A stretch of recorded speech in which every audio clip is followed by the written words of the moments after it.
Hello dear students, in today's video we will going to discuss about the stages of implementation of TQM। ठीक है, इसके पहले हमने total quality management के कुछ और टॉपिक जो है वो ऑलरेडी डिस्कस किए हुए हैं।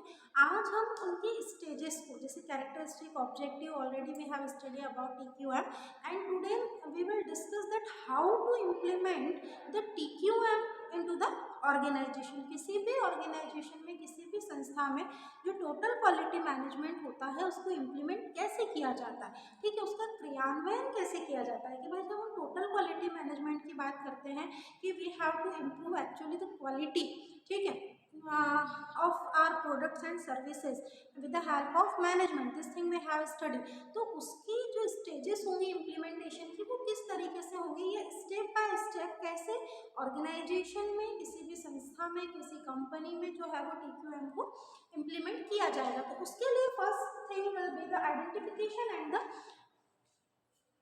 इम्प्लीमेंटेशन। ठीक है, आइडेंटिफिकेशन एंड इम्प्लीमेंटेशन की बात करें that means we have to actually identify the areas and the departments and the divisions where the quality have to be maintained, या जहाँ पर क्वालिटी को इम्प्रूव करना है, वहाँ उस पर्टिकुलर डिवीज़न की, डिपार्टमेंट की जो क्वालिटी है उसके ऊपर जो है वो वर्क करना है। या ऑल्दो द प्रॉब्लम्स जिनमें इम्प्रूवमेंट की क्या है, रिक्वायरमेंट है, वो इम्प्रूवमेंट जो होगा वो किसी भी डिपार्टमेंट का हो सकता है, किसी भी डिवीज़न को लेकर हो सकता है, वो परफॉर्मेंस को, एम्प्लॉय की परफॉर्मेंस को लेकर हो सकता है। तो first of all everything you have to identify. आप जब तक आप किसी चीज़ को ढूंढेंगे नहीं तब तक आप उसका सोल्यूशन कैसे निकालेंगे अगर वो प्रॉब्लम है तो। ठीक है, अगर आपको इम्प्रूवमेंट भी करना है तो इम्प्रूवमेंट के लिए भी आपको ऐसे एरियाज को फाइंड करना पड़ेगा जहाँ पर सुधार की आवश्यकता है।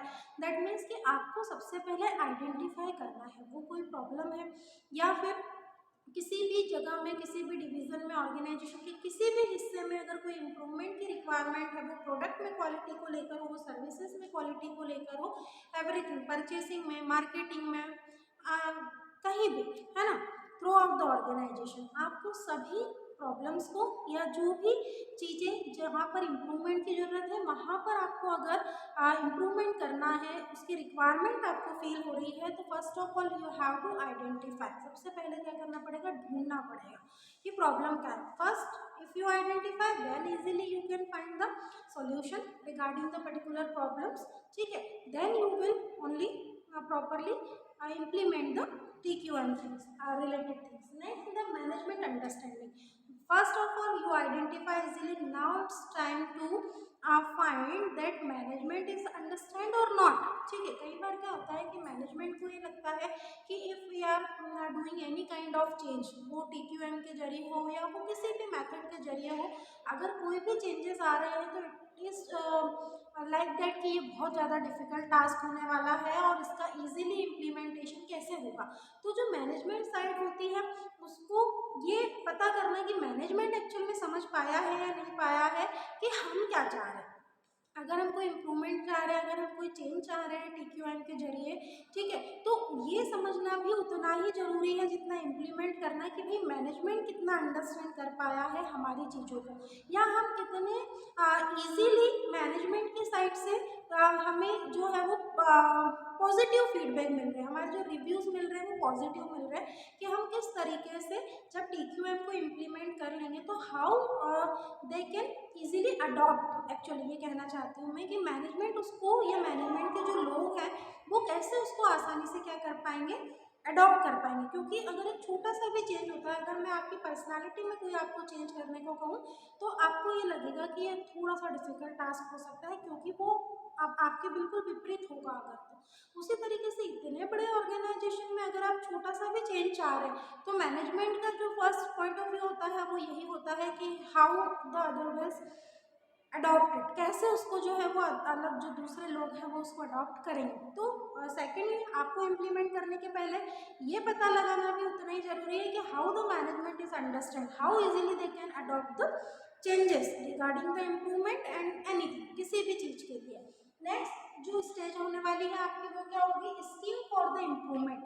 Now various kind of schemes you have to be provided regarding the improvement, कि अगर आपको किसी भी एरिया में, डिवीज़न में, ऑर्गेनाइजेशन की बात चल रही है, ठीक है, अगर आप किसी भी तरीके का कोई चेंज चाह रहे हैं, है ना, इम्प्रूवमेंट चाह रहे हैं, अगर गलतियों को सुधारना चाह रहे हैं, तो you have to provide the schemes. ठीक है, अब ये जो स्कीम्स होंगी, क्योंकि अलग अलग तरीके से अलग अलग एनालिसिस के थ्रू जो आपने पता करा है, आइडेंटिफाई करा है, now it's time to improvement, कि भाई अब हमको ये जगह है, ये आइडेंटिफिकेशन है, ये प्रॉब्लम्स है, अब यहाँ पर हमको इम्प्रूवमेंट की ज़रूरत है। तो it may be the purpose of the department. पहली जो स्कीम होगी वो डिपार्टमेंट के पर्पज से होगी। फिर customers and suppliers relationship, second thing you have to provide as a scheme. तो आपको अब सुधार की जरूरत है कि this is a list actually, ठीक है, ये लिस्ट है जहाँ पर इम्प्रूवमेंट की रिक्वायरमेंट होती है, and this all are the schemes. Then meeting customer needs, now you have to try कि भाई अगर आप कहीं लैग कर पा रहे हैं, लैग कर रहे हैं, आप आपकी कस्टमर की नीड को डिमांड के अकॉर्डिंग पूरा नहीं कर पा रहे हैं, तो इट इज़ द इम्प्रूवमेंट। ठीक है, ये इम्प्रूवमेंट नीड होगी, you have to met with the customer needs, कि जो कस्टमर की नीड्स है, जो कस्टमर की डिमांड है, आपको उनको पूरा करना है, that is the meaning of meeting. Next is the problem cause and the best solution, कि प्रॉब्लम का कारण क्या है और उसके लिए best to best solution you have to provide. आपको सबसे पहले प्रॉब्लम पता करनी है कि भाई मुझे नींद बहुत आती है, तो प्रॉब्लम आपकी है कि नींद बहुत आती है, तो नींद आने के लिए क्यों आती है, रात में हम सोते नहीं हैं, फिर सुबह जल्दी उठ जाते हैं, तो नींद बहुत आती है, तो this is the cause of problem. Now you will give the best solution. That is an example only I am giving. Okay, तो best solution की भाई रात में जल्दी सो जाओ, ठीक है, वो वाली चीज़ है। तो यहाँ पर सेम में अगर आप ऑर्गेनाइजेशन के पॉइंट ऑफ व्यू से समझेंगे, तो वो क्या चीज़ हो जाएगी कि ऑर्गेनाइजेशन में इम्प्रूवमेंट चाह रहे हैं, किसी तरीके का चेंज चाह रहे हैं, क्वालिटी के रिगार्डिंग, परफॉर्मेंस के regarding, so you have to identify the cause of problem and give the best solution regarding that. Next है कस्टमर सेटिस्फेक्शन। अगली चीज, वैसे तो वो वहीं पर पूरी हो रही है कि भाई जब कस्टमर की डिमांड को, नीड्स को आप पूरा कर देते हैं, सो आप ये मानकर चलते हैं कि कस्टमर क्या होगा, डेफिनेटली सेटिस्फाई होगा आपकी दी जाने वाली फैसिलिटीज से, क्वालिटी से, या जो सर्विसेज आप प्रोवाइड कर रहे हैं, तो कस्टमर सेटिस्फेक्शन भी उसका एक बहुत बड़ा इम्प्रूवमेंट का फील्ड हो सकता है। Then is the priorities for improving efficiency. अब आपको जो एम्प्लॉयज़ हैं उनकी एफिशिएंसी पर, उनकी कार्य क्षमता पर आपको क्या करना है, काम करना है, कि how effectively as well as efficiently they are working, किस तरीके से वो एफिशिएंटली क्या कर रहे हैं, काम कर रहे हैं। तो अब यहाँ पर प्रायोरिटीज़ पर आपको क्या रखना है कि भाई आपके जो एम्प्लॉयज़ हैं उनकी एफिशिएंसी को भी इम्प्रूव करने के लिए आपको इस लिस्ट में शामिल करना पड़ेगा, ये एक पॉइंट भी, कि यहाँ पर भी इम्प्रूवमेंट करने की जरूरत है। This is the third stage of implementation of TQM. And the last one is the critical analysis.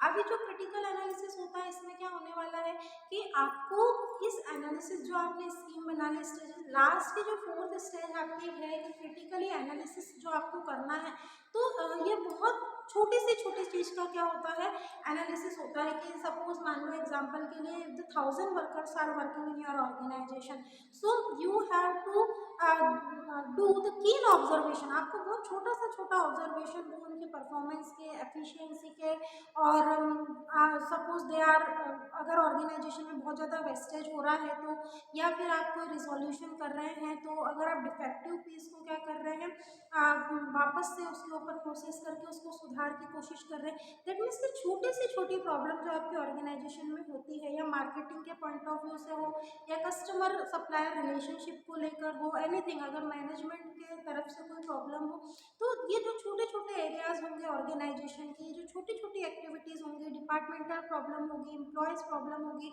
Working condition को लेकर प्रॉब्लम होगी, so you have to perform the keen observation. ठीक है, तो ये जो क्रिटिकल एनालिसिस होता है, तो टीक्यूएम इसमें आप क्या करता है, सोचने वाली बात ये है कि टोटल क्वालिटी मैनेजमेंट के जरिए फिर हम क्या करेंगे कि जो ये हमारा क्रिटिकल एनालिसिस होता है, तो इसमें हम छोटी चीज़ को आइडेंटिफाई करके उसके सॉल्यूशन पे वर्क करेंगे। तो फिर अगला क्वेश्चन बनता है कि ये तो बहुत लेंथी प्रोसेस हो जानी चाहिए, ऑर्गेनाइजेशन में इतने वर्कर हैं, इतने डिपार्टमेंट है, इतनी एक्टिविटी है, सुबह से शाम तक परफॉर्मेंस चलती रहती है, तो कैसे, तो द अदर जो अलग अलग लोग होते हैं, many of the expertise, supervisors and the inspectors are appointing for that.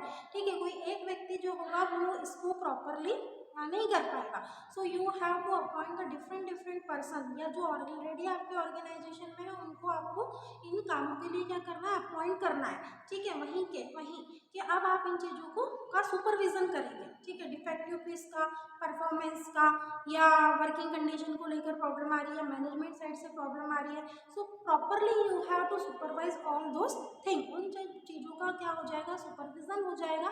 तब इजीली आप क्या कर पाएंगे, इस TQM को प्रॉपरली इम्प्लीमेंट कर पाएंगे। क्योंकि जब हम टोटल क्वालिटी मैनेजमेंट की बात कर रहे हैं, हमने उसके कैरेक्टरिस्टिक्स में टोटलिटी और ये सारी चीज़ें ऑलरेडी पढ़ी है। तो टोटल मीन्स टोटल कि ऑर्गेनाइजेशन में जितनी भी, मैनेजमेंट में जितनी भी जरूरत, सिर्फ यहाँ पर प्रोडक्ट की क्वालिटी, सर्विसेज की क्वालिटी की बात नहीं कर रही, each and every department, division, activities related to the organisation, सब में आपको क्या करना है, क्वालिटी आप प्रोवाइड करनी है। वो आपके एम्प्लॉयज़ की रिगार्डिंग, एम्प्लॉयज़ भी अगर आपके क्वालिटेटिव होंगे then only they can easily produce the qualitative things.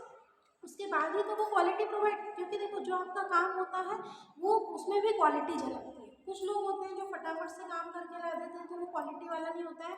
कुछ लोग थोड़ा सा टाइम लेते हैं बट उनका जो वर्क होता है वो बहुत ज़्यादा साफ सुथरा और बहुत अच्छा लगता है। तो क्यों, because of the quality they are providing.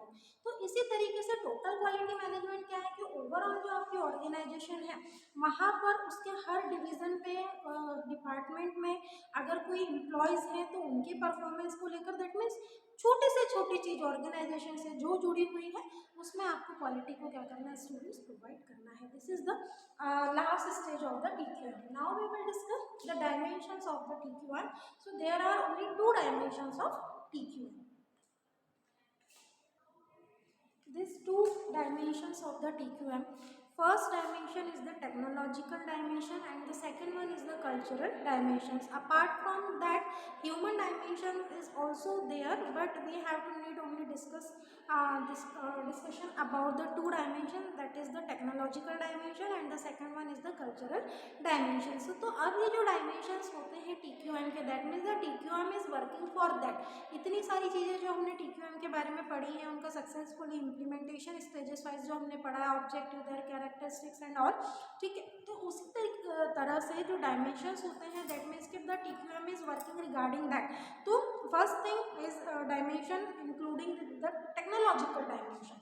अब टेक्नोलॉजिकल डायमेंशन क्या होता है, तो सीधी सी अगर हम बात करें कि if the customer is required something, that means you have to provide